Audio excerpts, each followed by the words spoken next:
बिस्मिल्लाहिर्रहमानिर्रहीम अस्सलाम वालेकुम। इट्स ए बाय फैक्टराइजेशन के एक और लेक्चर के साथ हाजिर हैं। आज आपके पास 3 अलजेब्रिक एक्सप्रेशंस हैं, इनको हमने यहाँ नोट डाउन कर लिया। फर्स्ट 2 अलजेब्रिक एक्सप्रेशंस पर मिड टर्म ब्रेकिंग अप्लाई हो रही है और थर्ड पर फार्मूला। तो सबसे पहले हम थर्ड से आगाज़ करते हैं। Using formula A square minus B square is equal to A plus B A minus B, t square minus a1 will play the role of a square minus b square. That will further be divided into two parts, a plus b, a minus b, t plus 1, t minus 1. A square minus b square will be converted into a plus b, a minus b. A is t and b is 1. Now, using midterm breaking technique, we will factorize it.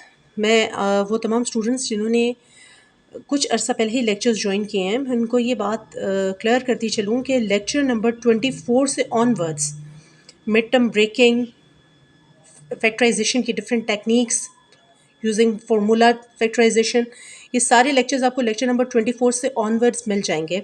वहाँ पर हमने बहुत तफसील से एक एक step mid term breaking का discuss किया हुआ है, लेकिन कोशिश करूँगी यहाँ भी थोड़ा बहुत बता सकूँ। कोफिशिएंट ऑफ टी स्क्वायर को हमने कांस्टेंट से मल्टीप्लाई किया तो -4 आया। हमने -3 मिड टर्म को ब्रेक करना है। हमने ब्रेक कर दिया 4 -1 में।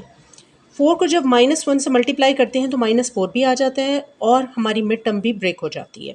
4 - 1 is equal to 3।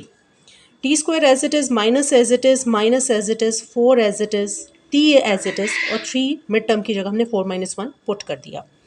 Now multiply 4 with t and 1 with t, 4t and t.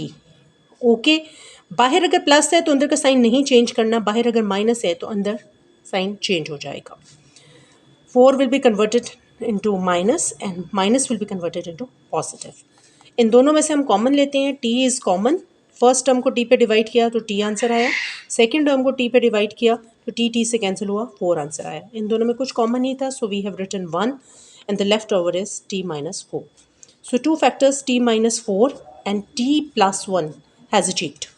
Likewise यहाँ भी मिड टर्म ब्रेकिंग की, कोफिशिएंट ऑफ t स्क्वायर को 4 से मल्टीप्लाई किया, वी गेट 4। 5 हमारी मिड टर्म है जिसको ब्रेक किया 4 + 1 में। फर्दर अगर 4 को 1 से मल्टीप्लाई भी करें तो आंसर 4 भी आ जाता है। So multiply 4 with t and 1 with t। यहाँ सारा प्लस का केस है, अंदर के साइन चेंज नहीं किए। लाइकवाइज कॉमन लिया, जैसे मैंने भी आपको एक्सप्लेन किया, इधर से t कॉमन है, इधर से कुछ भी कॉमन नहीं था तो हमने 1 नोट डाउन किया। t की फर्स्ट टर्म और सेकेंड टर्म से कटिंग करके t + 4 आंसर आया। So we have got once again 2 factors और इसके factors a square minus b square is equal to a plus b a minus b से हमने मेंशन कर दिए। इन तीनों अलजेब्रिक एक्सप्रेशंस को गौर से देखिए, इनमें जो टर्म कॉमन है वो सिर्फ और सिर्फ t+1 है। हमने कॉमन फैक्टर्स में उस t+1 को नोट डाउन कर लिया। So the highest common factor HCF is equal to t+1। Hopefully you have followed it और इसकी बेहतर से अंडरस्टैंडिंग के लिए you should go for lecture number 24 to onwards. इंशाल्लाह you will got it. Thank you. अल्लाह हाफिज़।